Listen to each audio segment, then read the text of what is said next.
"If you're such a slob, there's no way you're my kid. Get lost, you pig," yelled Bob, his voice echoing through the room. Bob and I stepped in to protect Luke. "If you won't acknowledge Luke as your own son, I'll take him in," I declared firmly. Days later, when the two found out that Luke had been on TV, they came to our house. "Luke, come home with us," they implored. But Luke retorted, "Who are you guys?" "I'm Katherine Johnson.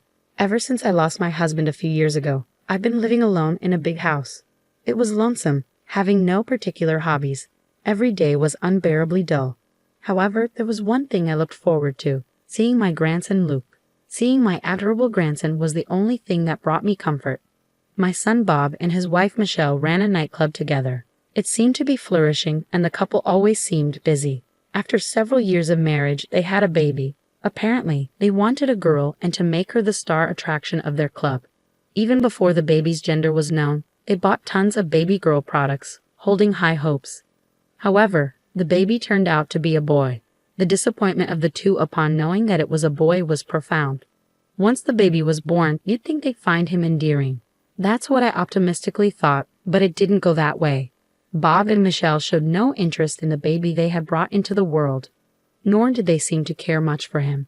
Even his name wasn't given much thought by the two.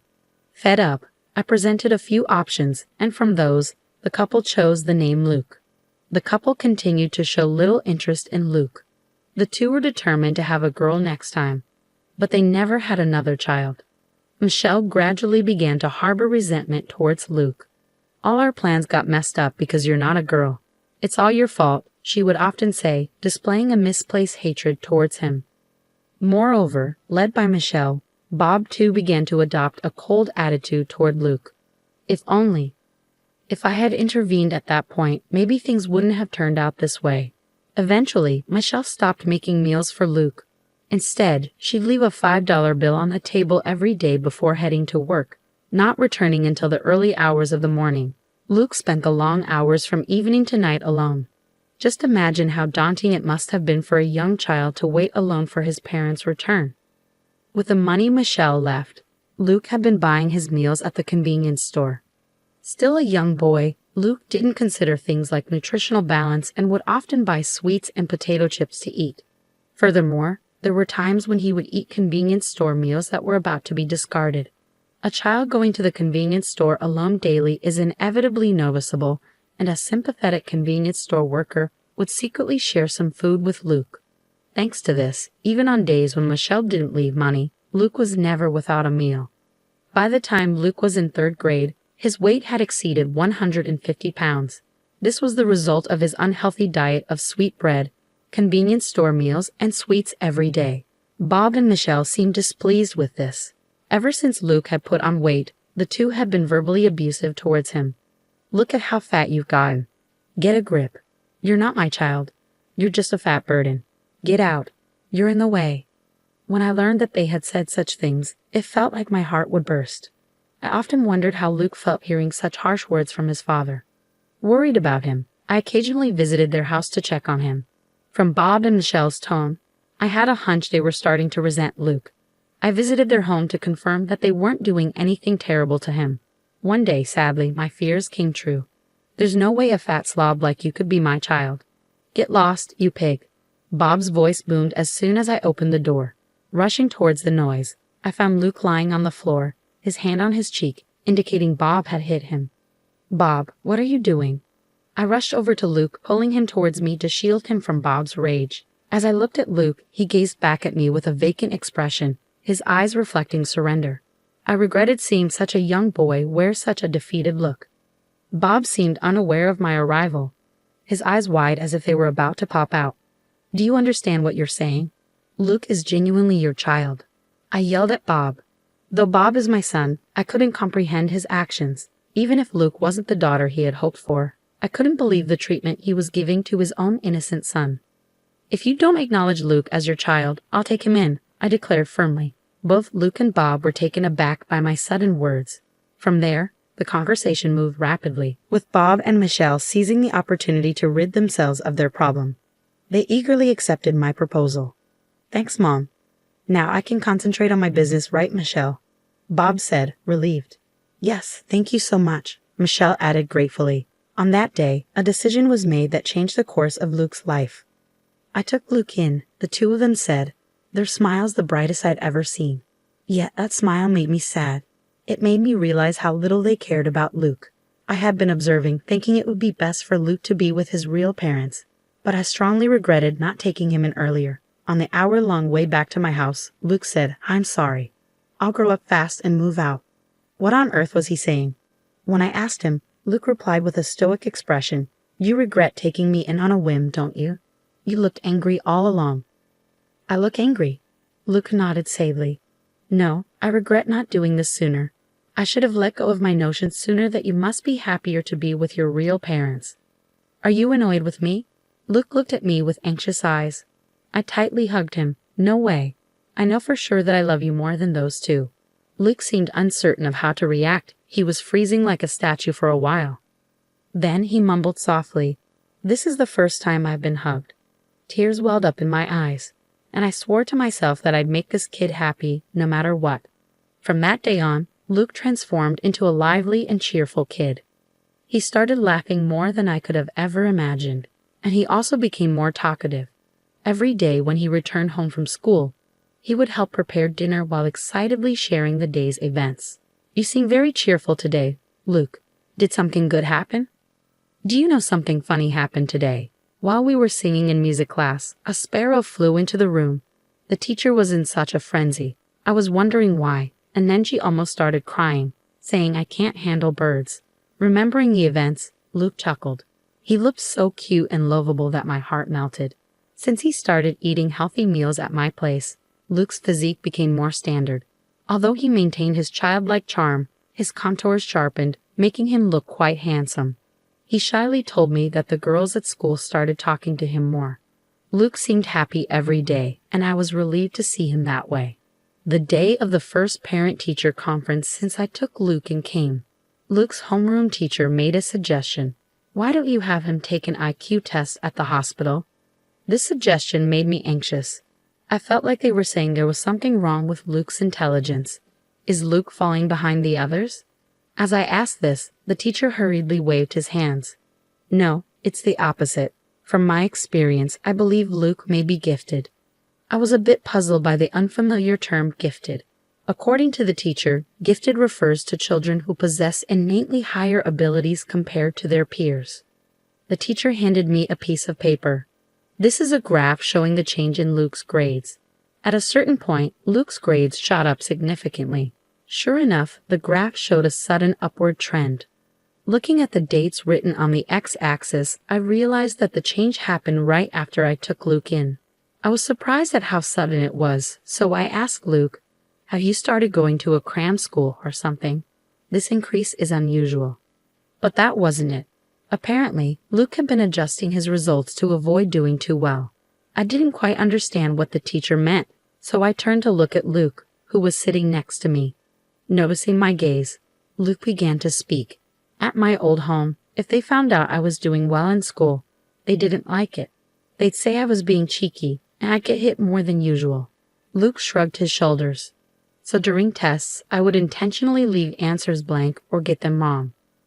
I actually knew all the answers, though. Luke smiled smugly. "Now there's no need for that, so I just take the test normally. It's so easy it's boring. Even just reading the textbooks lets me understand everything in class, which isn't fun. I want to study something more challenging." I looked at Luke deeply, momentarily worried that the teacher might feel offended by his words. However, my worries were eased when I heard the teacher laughing loudly. "What do you think? If Luke is gifted, we might be able to provide support that suits him. Why not get tested at the hospital?" the teacher suggested. If it's for Luke's benefit, with that in mind, I decided to take Luke to the hospital over the weekend. From what I could tell, based on his behavior at school and home, as well as the results of his IQ tests, it seemed that Luke may be gifted. The doctor spoke clearly. Luke's IQ was significantly higher than average, which surprised me. I had no idea Luke was this smart. No wonder he finds school so easy. To fulfill Luke's desire for more challenging studies, I decided to hire a private tutor for him. The tutor was a veteran who graduated from a prestigious American university, and he understood Luke's characteristics. Luke was pleased, saying it was more fun than school. He passed both the English and Chinese proficiency tests with the highest grades at the tutor's suggestion. When the tutor posted about his proud student on social media, it spread rapidly. Luke became the talk of the town, and we started getting interviews from newspapers and television stations. One day, while spending the usual time with Luke, the doorbell rang. "Oh, are there reporters here already?" There was still about 30 minutes left until the interview time. I opened the door, expecting the reporters, and was surprised. "Long time no see, Mom. I've come to get Luke." There they were, Bob and Michelle. "What brings you here?" When I asked, Michelle flashed a bright smile and replied, "Dear mother-in-law, thank you for caring for Luke until now. From now on, he will live with us." I couldn't believe what I was hearing. "What on earth is this woman talking about? You must be joking." "Luke has an interview soon. I'm very busy. Please leave." Upon hearing the word interview, Bob and Michelle's eyes lit up. So it really was Luke we saw on TV. Our son is truly remarkable. Their faces turned towards each other, excitement bubbling between them. And then they blurted out an outrageous idea. "If Luke comes back, our shop will be secure." Beside Bob, Michelle was nodding fervently. "If we get customers who come to see Luke, our sales will go up. In the long run, we could even leave the management to him. That would make life easier for us."